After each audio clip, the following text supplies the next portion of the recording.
3 years ago this morning, Russian President Vladimir Putin ordered his troops to invade Ukraine. And he isn't letting up, launching nearly 200 drones overnight. But now, pressure is coming from President Trump, too.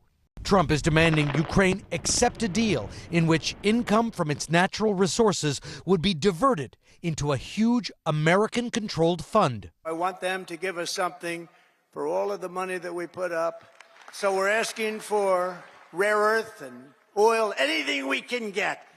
Zelenskyy said Trump's price, $500 billion, 4 times the value of aid committed by the United States so far, is too high and comes without American security guarantees to protect Ukraine from a future Russian attack. I'm not signing something that 10 generations of Ukrainians will be paying off, he said.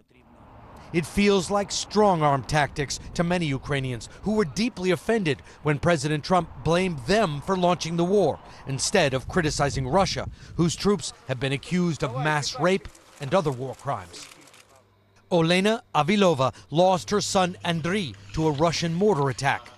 She opened a coffee shop in Kharkiv to honor him and others who died in his unit.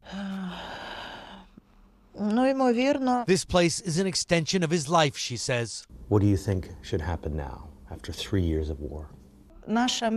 We dream that the war ends, she says. Our children died, not because we're bad people, but because our neighbor wants our territory. Ukrainians don't agree with President Trump that Putin now wants peace. Throughout the war, Ukrainians have shown their resolve and ability to adapt. This is the old opera house in the city of Kharkiv, but they're not using the main hall upstairs anymore. It's too dangerous, too vulnerable to ongoing Russian attacks. Instead, they've gone down into the bomb shelter. This was just an empty room. But they put in a stage, and it's packed every night. Even with American support now in question, Ukrainians aren't giving up.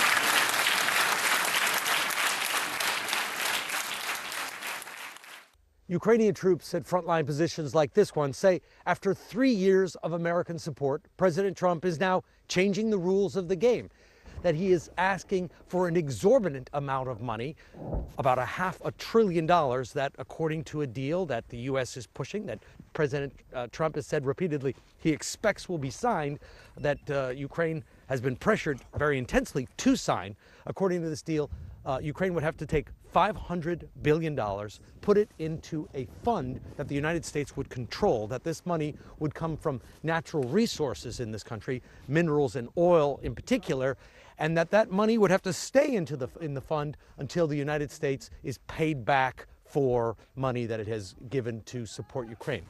President Zelenskyy says he can't sign this deal, that the number is too high, that it doesn't correspond to any actual figures.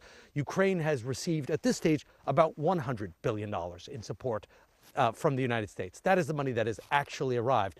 And an agreement that doesn't provide any security guarantees.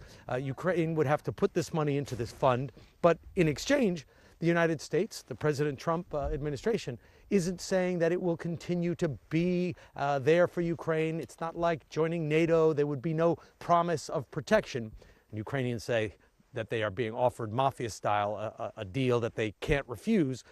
Europe is starting to step in, trying to find its own solution. And today in Kyiv, about 30 European countries are represented, some coming online to show this government that 3 years after Russia invaded, it is not alone.